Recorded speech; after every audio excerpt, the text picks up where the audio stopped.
하나님의 은혜의 경륜으로 이방인들에게 복음을 전하는 직분을 맡은 바울이 이방인들도 예수를 구세주로 믿으면 언약의 백성인 유대인들처럼 구원에 동참하게 된다는 복음을 전했습니다. 그것이 유대인들을 분노케 만들어 부재 헌금을 가지고 예루살렘에 갔다가 죄인이 되어 로마의 감옥에 갇히게 됩니다.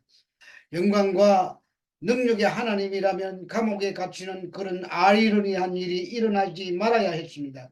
그런데 감옥에 갇혔습니다. 더 놀라운 것은 바울이 감옥에 갇혔어도 에베소 교인들이 하나님의 영광과 능력을 알도록 그들을 위해 기도했다는 것입니다.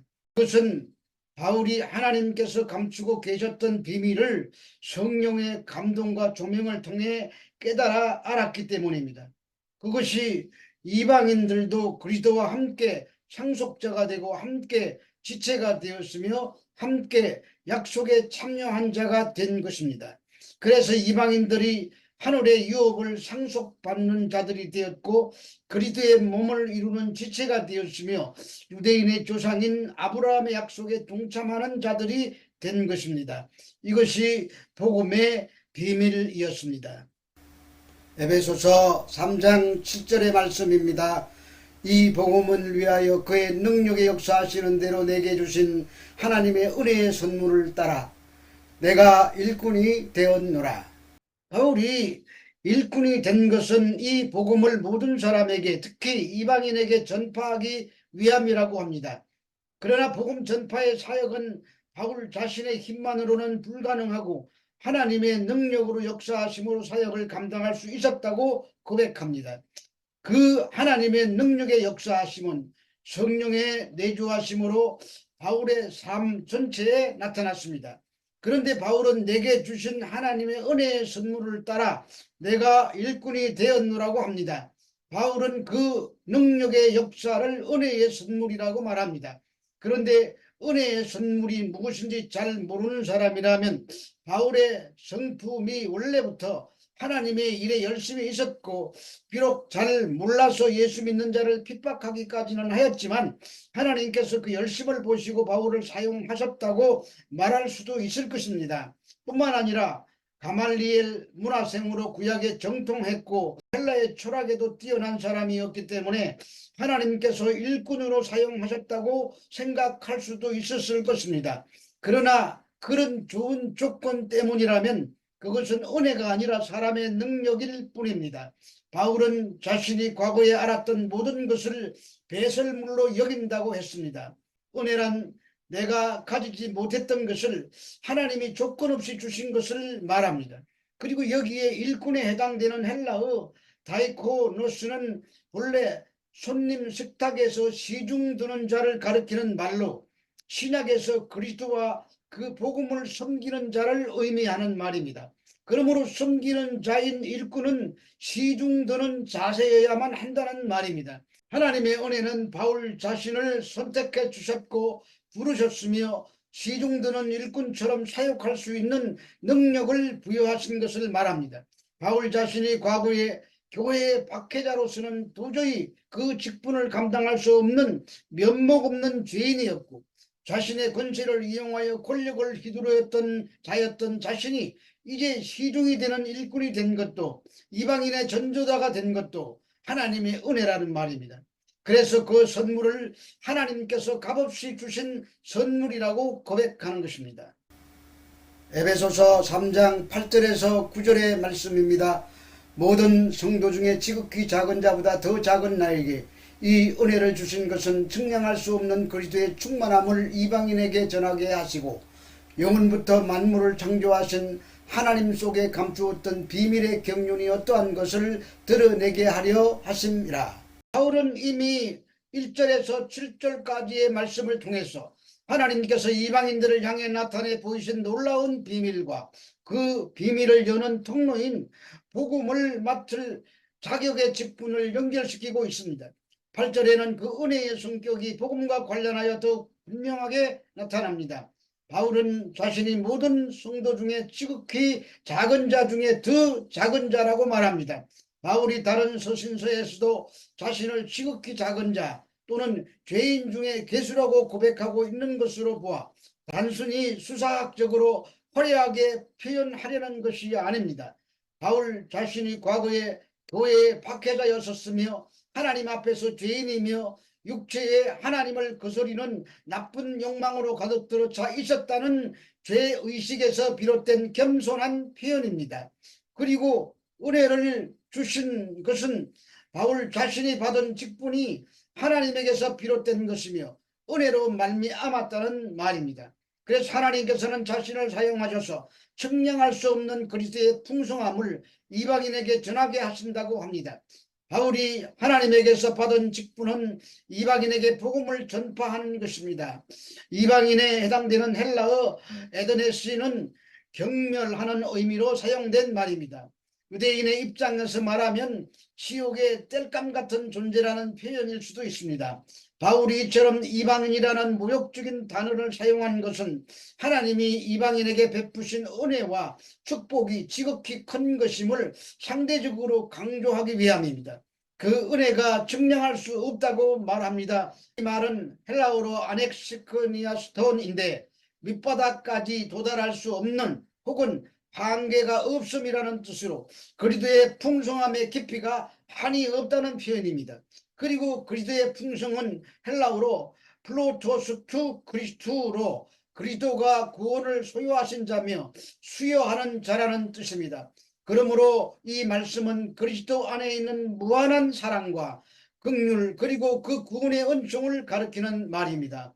이방인이었던 비참한 에베소 성도들이 아니 오늘 말씀을 듣고 전하는 비천한 존재였던 우리가 그리스도의 풍성한 은혜를 받아 이 땅에서 천국을 맛보며 살다가 영원한 영광의 풍성함이 측량할 수 없는 빛의 나라 속으로 들어간다는 말입니다. 요한복음 7장 37절에서 39절의 말씀입니다. 명절 끝날 곧 큰날에 예수께서 서서 외쳐 이르시되 누구든지 목마르거든 내게로 와서 마시라. 나를 믿는 자는 성경의 이름과 같이 그 배에서 생수강이 흘러나오리라 하시니 이는 그를 믿는 자들이 받을 성령을 가리켜 말씀하신 것이라. 예수께서 아직 영광을 받지 아니하셨으므로 성령이 아직 그들에게 계시지 아니하시더라. 예수님을 믿는 자는 그 배에서 생수의 강이 흘러나오기에 더 이상 목마르지 않습니다. 이것이 성령으로 되는 일입니다. 그러므로 오늘날 이 말씀은 예수님의 십자가 부활과 성천으로 성령을 보내주시면 진리의 말씀을 옳게 분별하여 믿게 됩니다.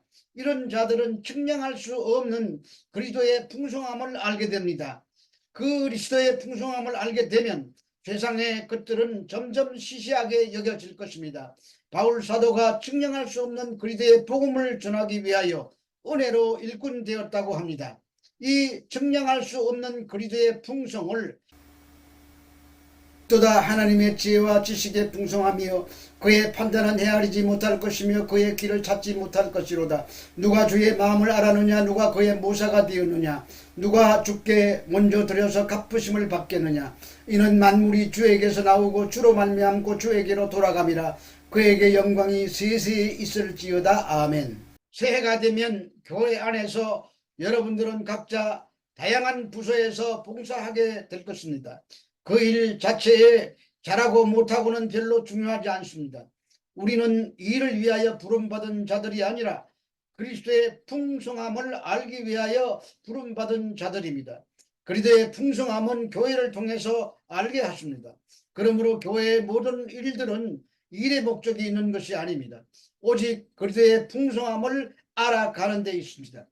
따라서 은혜의 일꾼이 되어 증명할 수 없는 그리스도의 풍성함을 맛보아 가야 할 것입니다. 에베소서 3장 10절에서 11절의 말씀입니다. 이는 이제 교회로 말미암아 하늘에 있는 통치자들과 권세들에게 하나님의 각종 지혜를 알게 하려 하심이니 곧 영원부터 우리 주 그리스도 예수 안에서 예정하신 뜻대로 하신 것이라. 10절은 헬라어로 히나 즉 뭐 하기 위하여 라는 말로 시작하는데 앞에서 하신 말씀과 연결하면 하나님의 비밀의 경륜을 드러나게 하기 위하여라는 말이 됩니다. 하나님의 비밀의 경륜을 드러내는 목적이 교회로 말미암아 하늘에 있는 통치자들과 권세들에게 하나님의 각종 지혜를 알게 하려 하심이라고 합니다. 통치자들과 권세들은 하늘에 있는 선한 천사들을 말합니다. 하늘에 있는 선한 천사들도 인간을 구속하시는 하나님의 경륜을 확인하기를 원한다는 말입니다. 하나님의 각종 지혜는 비밀과 같은 것으로 지상에서 그리스도의 몸을 통해서 완전히 계시된 하나님의 구속 계획을 말합니다. 천사들은 그리스도를 통한 하나님의 구속 계획인 유대인과 이방인이 차별이 무너지고 하나님의 나라를 이루어가는 것을 교회를 통하여 보면서 감춰졌던 하나님의 비밀이 성취되는 것을 보고 하나님께 감사와 영광을 돌리게 된다는 말입니다. 이것은 11절에서 영원부터 우리 주 예수 그리스도 안에 예정하신 뜻대로 하신 것이라고 합니다. 곧 이 말은 하나님의 구속 계획은 시간이 시작되기 이전에 하나님께서 설계한 것으로 그리스도 예수 안에서 이미 성취되었다는 말입니다. 이 말은 하나님의 구원 계획이 단순히 오래전에 시작되었음을 의미하는 것만이 아니고 그 사역이 매우 신중하고도 의미 있게 진행되어 왔다는 말입니다. 하나님의 구원을 받은 자들은 이미 오래전에 택하심을 받고 하나님의 섭리 가운데 그 삶을 살다가 구원받는다는 것이 성경의 가르침입니다. 사람은 어느 누구도 자신이 이러한 예정의 대상인지 알 수 없으나 하나님은 자신이 택한 자를 아시기에 그를 보호하시고 인도하셔서 구원에 이르게 하시는 것입니다. 따라서 지금 성도들에게 주어진 구원의 은혜는 결코 일시적이거나 우발적인 것으로 주어진 것이 아닙니다. 야곱이나 다윗을 인도하셔서 자신의 뜻을 성취하셨던 그 여호와 하나님께서 성도들 각자에게 지금도 동일하게 역사하고 계시옵니다. 그래서 스스로가 받은 구원의 은혜에 감사할 수 있어야 합니다. 자부심과 긍지를 가질 수 있어야 합니다. 하나님의 깊은 뜻과 영원전부터 돌보심을 통해 자신이 구원받았다는 것을 명심한다면 성도들은 분명코 옛사람의 행동을 되풀이하거나 육신의 정욕대로 살 수 없을 것입니다. 본문은 하신 것이라는 과거 완료를 사용하고 있는데 이 말은 헬라어로 FESN으로 성취했다는 뜻입니다. 즉 이 말은 역사적 사실로서의 성취를 말합니다. 실제로 예수님은 역사 속에서 이 세상에 내려오셨으며 십자가에 달려 죽으셨고 부활하심으로 인간을 구원하는 길을 열어놓으셨습니다. 인간의 역사 이래로 죄와 사망의 늪에서 헤어나려고 그렇게 애를 썼지만 누구도 해결하지 못한 죽음의 문제를 예수님께서 친히 육신을 입으시고 완전한 인간으로 이 세상에 오셔서 인간을 대표해서 죄의 문제와 사망의 문제를 해결하신 것입니다. 이것이 비밀의 경륜입니다.